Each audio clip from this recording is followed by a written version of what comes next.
नमस्कार, मैं हूं जितेंद्र सिंह चौहान और आप देख रहे हैं हाड़ौती दिन भर।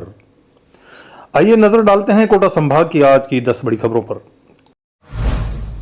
कोटा के एमबीएस अस्पताल में डॉक्टरों से मारपीट के मामले में अब तूल पकड़ लिया है। सुरक्षा और दोषियों पर कार्रवाई की मांग को लेकर सोमवार दोपहर 12 बजे से रेजिमेंट डॉक्टर कार्य बहिष्कार पर उतर गए।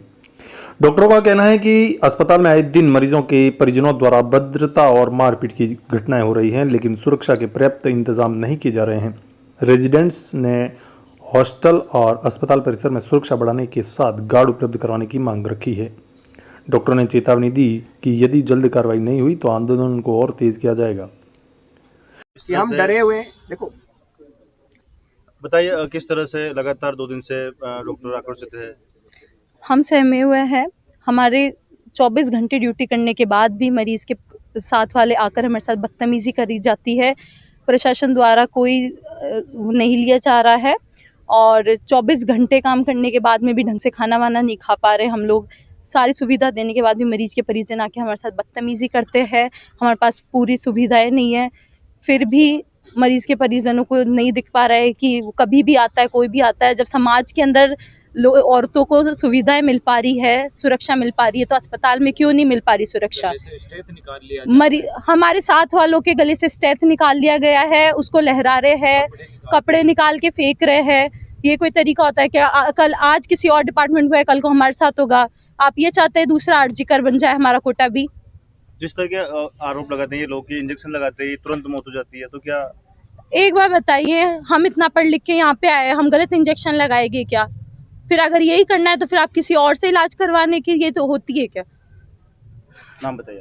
मेरा डॉक्टर अदिति है और मैं यही मैसेज देना चाहूँगी, अगर हमें सेफ्टी नहीं मिलेगी तो हमारे द्वारा कोई ड्यूटी नहीं करी जाएगी। No safety no duty.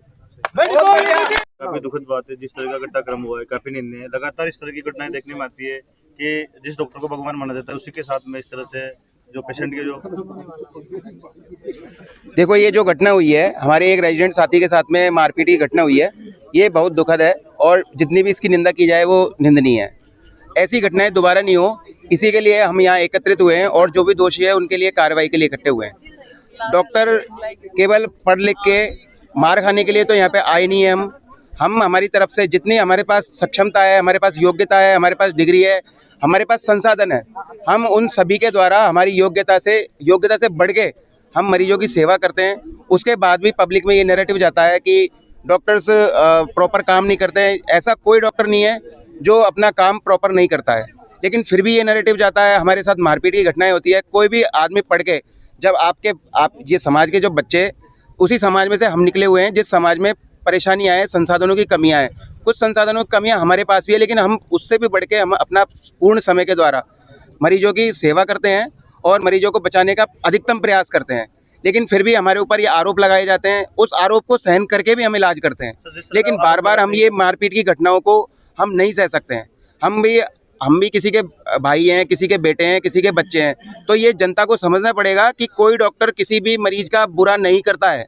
जिस तरह के आरोप लगाते हैं लोग, कहीं ना कहीं दिल दुखता हुआ जिस तरह से, ये बहुत दिल दुखाने वाली चीज़ होती है। जब भी हमारे ऊपर आरोप लगता है, हम आए दिन इमरजेंसी में बैठते हैं, लोग हमें ये बात बोलते हैं कि तुमने ये कर दिया, तुमने वो कर दिया। ये हम मतलब सुनने के अलावा हम करें क्या? ये हम सुनते हैं, उसके बावजूद भी हम इतनी विपरीत परिस्थितियों में काम करते हैं। तो जनता को भी अपना नैरेटिव बदलना पड़ेगा और हमारी सुरक्षा के लिए प्रशासन को कदम उठाने पड़ेंगे। आज कोई बड़े आदमी पे कोई भी मारपीट हो जाती है तो क्यों उसके साथ में क्यों पुलिस प्रशासन बड़े अधिकारी खड़े हो जाते हैं? क्या ये कोटा में 60 लाख की अवैध शराब जब्त। कोटा आबकारी विभाग ने बड़ी कार्रवाई करते हुए 60 लाख रुपए कीमत की अवैध शराब से भरा ट्रक जब्त किया है। ट्रक में करीब 1320 पेटियां शराब मिली है, जिन्हें खाद और वर्मी कंपोस्ट के खड्डों के नीचे छुपाकर गुजरात ले जाया जा रहा था। मुखबिर की सूचना पर आबकारी विभाग ने मंडाना टोल के पास ट्रक को रोकने का प्रयास किया। पुलिस और विभाग की टीम को देखकर चालक ट्रक को छोड़कर फरार हो गया। तलाशी में राजधानी ब्रांड की भारी मात्रा में शराब बरामद हुई। अधिकारियों के अनुसार शराब हरियाणा और पंजाब से गुजरात सप्लाई की जा रही थी। आबकारी विभाग अब पूरे नेटवर्क की जांच में जुट गया है और फरार चालक की तलाश की जा रही है। इधर नीट परीक्षा में कथित पेपर लीक और धांधली के विरोध में सोमवार को कोटा के एनएसयूआई कार्यकर्ताओं ने जोरदार प्रदर्शन किया। राजकीय कला महाविद्यालय के बाहर छात्र नेताओं ने केंद्रीय शिक्षा मंत्री धर्मेंद्र प्रधान का पुतला फूंक कर विरोध जताया। एनएसयूआई छात्र नेता दिलीप मीणा ने आरोप लगाया कि पेपर लीक के मामले में लाखों छात्रों का भविष्य प्रभावित हुआ है और सरकार परीक्षा व्यवस्था को सुरक्षित रखने में विफल रही है। छात्रों ने निष्पक्ष जांच और दोषियों पर सख्त कार्रवाई की मांग की। संयुक्त नर्सेज संगठन और राजस्थान राज्य नर्सेज एसोसिएशन ने सोमवार को जिला कलेक्टर को चिकित्सा मंत्री के नाम ज्ञापन सौंपा। ज्ञापन में नवीन चिकित्सालय, मेडिकल कॉलेज और जेके लोन अस्पताल में प्रसूता मृत्यु प्रकरण के बाद निलंबित किए गए नर्सिंग अधिकारियों को बहाल करने की मांग की गई। संगठन का कहना है कि बिना निष्पक्ष जांच कर्मचारियों पर कार्रवाई करना उचित नहीं है। नर्सिंग कर्मचारियों ने चेतावनी दी कि यदि मांगे नहीं मानी गई तो प्रदेश व्यापी आंदोलन किया जाएगा। कोटा में भीषण गर्मी के बीच पानी संकट गहराता जा रहा है। इसी का फायदा उठाकर पानी माफिया सक्रिय हो गए हैं। शहर की कई कॉलोनियों में प्राइवेट बोरिंग से पानी सप्लाई किया जा रहा है। एक बोरिंग से 40 से 50 घरों को कनेक्शन दिए गए हैं। कई जगह आधे घंटे पानी के लिए 600 रुपये तक वसूले जा रहे हैं। माफियाओं ने बस्तियों में पाइपलाइन तक बिछा रखी है और पानी की सप्लाई का समय व मात्रा भी तय कर रहे हैं। स्थानीय लोगों ने प्रशासन से कार्रवाई की मांग की है। शिक्षा मंत्री के गृह विधानसभा क्षेत्र रामगंज मंडी में सोमवार को शिक्षकों का गुस्सा सड़कों पर फूट गया। बड़ी संख्या में शिक्षकों ने बाजार में शिक्षा विभाग की प्रतीकात्मक अर्थी निकालकर सरकार के खिलाफ जोरदार नारेबाजी की। शिक्षकों का आरोप है कि ग्रीष्मावकाश सहित अन्य छुट्टियों में मनमानी कटौती की जा रही है और शिक्षकों पर लगातार गैर शैक्षणिक कार्यों का दबाव बढ़ाया जा रहा है। प्रदर्शनकारियों ने चेतावनी दी, यदि फैसला वापस नहीं लिया गया तो आंदोलन को और जिला और राज्य स्तर पर ले जाया जाएगा। अंतर्राज्यीय बाइक चोर गिरोह का पर्दाफाश। कोटा ग्रामीण पुलिस ने बड़ी कार्रवाई करते हुए अंतर्राज्यीय मोटरसाइकिल चोर गिरोह का पर्दाफाश किया है। पुलिस ने 3 आरोपियों को गिरफ्तार कर उनके कब्जे से 40 चोरी की मोटरसाइकिलें बरामद की हैं। ये बाइक कोटा ग्रामीण, बारा सवाई माधोपुर, जयपुर और मध्य प्रदेश के श्योरपुर जिले से चोरी की गई थी। आरोपी सार्वजनिक स्थानों और सुनसान इलाकों को निशाना बनाकर बाइक चोरी करते थे और बाद में उन्हें मध्य प्रदेश में सस्ते दामों पर बेच देते थे। पुलिस ने पवन मीणा, रोहित उर्फ सुदामा और आरिफ उर्फ राजा को गिरफ्तार किया है। गिरोह के कोटा ग्रामीण पुलिस के द्वारा ऑपरेशन क्रिमिनल लिस्टिंग चलाया जा रहा था। इसके तहत जो प्रॉपर्टी ऑफेंसेस हो रखे हैं ज़िले में, उसके रिकवरी के लिए प्रयास किया जा रहा है। इसी क्रम में एसएचओ इटावा और उनकी टीम ने एक चोरी के मुकदमे में, मोटरसाइकिल चोरी के मुकदमे में सीसीटीवी के माध्यम से दो लोगों का फुटेज आया, जिसका आइडेंटिफिकेशन रोहित मीणा और पवन मीणा के रूप में हुआ। इन दोनों को जब पुलिस ने पकड़ा तो इसने बताया, जो राजा उर्फ आरिफ, जो श्योपुर एमपी का रहने वाला है, उसको वो चोरी का मोटरसाइकिल देता था। पुलिस के प्रयास से अभी तक 10 मोटरसाइकिल पुलिस के द्वारा बरामद हुए हैं।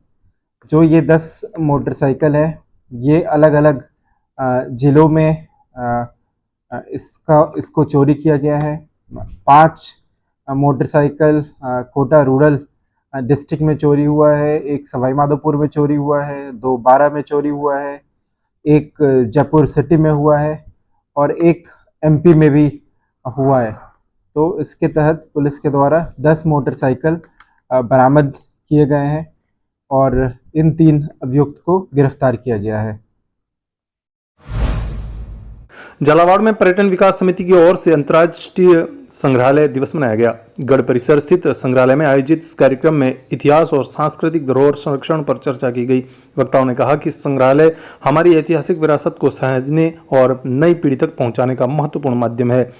कार्यक्रम में लोगों ने संग्रहालय के प्रति जागरूक होने और अपनी संस्कृति को समझने का आह्वान किया। संग्रहालय दिवस है, ये एक बहुत महत्वपूर्ण दिन होता है और जिसमें हम झालावाड़ संग्रहालय में खड़े हैं। आज ये संग्रहालय झालावाड़ का एक ऐतिहासिक संग्रहालय है। 1 शताब्दी पूर्व इसकी स्थापना हुई थी और झालावाड़ संग्रहालय में जो पूरा संप्रदाय है वो झालावाड़ के लिए गर्व करने की बात है। झालावाड़ भारतीय संस्कृति, हमारे झालावाड़ की संस्कृति की झलक इन संग्रहालयों में नजर आती है कि जो हमारी संस्कृति रही है वही यहाँ पे कलात्मक चीज़ें, पूरा संप्रदाय यहाँ पर विद्यमान रहता है। और झालावाड़ में इस तरह का म्यूज़ियम में मूर्तियाँ हैं अंतर्राष्ट्रीय स्तर की कि यहाँ पर पुस्तकें हैं, यहाँ पर कई ऐसी सदियों पुरानी मूर्तियाँ हैं, जिसमें से नागेश्वर की एक जो मूर्ति है वो अपने आप में अनूठी है और अंतर्राष्ट्रीय स्तर पर इसकी एक पहचान होनी चाहिए। हम म्यूज़ियम के अंदर जो यहाँ पे देखने आते हैं तो यहाँ देखने के लिए गाइड की व्यवस्था होनी चाहिए। इसके अलावा यहाँ पे जो मूर्तियाँ लगी हुई है उस पर एक QR कार्ड होना चाहिए, जिससे कि लोगों को उसका लॉग अपलोड करने के बाद उसकी पूरी जानकारी मिल जाए, जो अंतर्राष्ट्रीय म्यूज़ियम में हमें अक्सर देखने को मिलता है। और इसके अलावा यहाँ पर गाइडों की व्यवस्था होनी चाहिए, जिससे कि यहाँ पर लोग आवें और देखें तो उन्हें एक अच्छी चीज़ देखने को मिलेगी। एक झालावाड़ का जो संग्रहालय अपने आप में एक अनूठा है और हर झालावाड़ वासियों को इस पर गर्व करना चाहिए। बूंदी जिले के देई कस्बे में कालबेलिया समाज की बैठक हिंसक झड़प में बदल गई। बांसी रोड स्थित श्री देवनारायण मंदिर परिसर में मामूली कहासुनी के बाद दोनों पक्षों में जमकर लाठी डंडे और पत्थर चले। घटना में एक युवक घायल हो गया, जबकि पुलिस के 2 लोगों ने गिरफ्तार कर 3 मोटरसाइकिलें जब्त की है। घटना के बाद इलाके में अफरा तफरी का माहौल है और पुलिस मौके पर पहुंचकर स्थिति को नियंत्रण कर रही है। शाहबाद घाटी में दर्दनाक सड़क हादसा। बारां जिले की शाहबाद घाटी में राष्ट्रीय राजमार्ग संख्या 27 पर मुर्गी दाने से भरा ट्रक अनियंत्रित होकर पलट गया। हादसे में ट्रक के खलासी की मौके पर ही मौत हो गई, जबकि चालक गंभीर रूप से घायल हो गया। बताया जा रहा है कि ट्रक कोटा से शिवपुरी की ओर जा रहा था। शनि मंदिर के पास संतुलन बिगड़ने से ट्रक सड़क के नीचे घाटी में जा गिरा। घायल चालक का उपचार के लिए शिवपुरी अस्पताल में भर्ती करवाया गया है। पुलिस हादसे के कारणों की जांच कर रही है। तो ये थी आज की दिन भर की 10 बड़ी खबरें। आप देख रहे थे हाड़ौती दिन भर। कल रात्रि 8:30 बजे फिर आपसे होगी नई खबरों के साथ मुलाकात। तब तक के लिए देखते रहिए कोटा खबरी और मुझे इजाजत दीजिए। जय हिंद, जय भारत।